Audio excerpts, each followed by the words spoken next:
6 июня 2023 года был принят закон Кыргызской Республики о добровольной легализации и амнистии активов физических лиц. Целью настоящего закона является привлечение имущества и доходов физических лиц в легальный экономический оборот.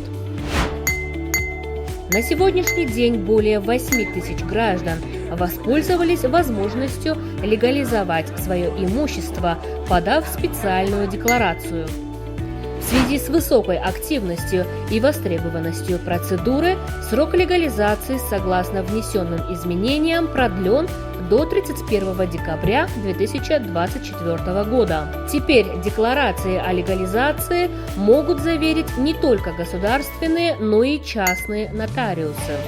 После прохождения процедуры легализации государство гарантирует освободить легализованные активы от уплаты налоговых и таможенных платежей, взносов по социальному страхованию и иных обязательных платежей, освобождение от уголовной ответственности в виде предоставления государственной гарантии.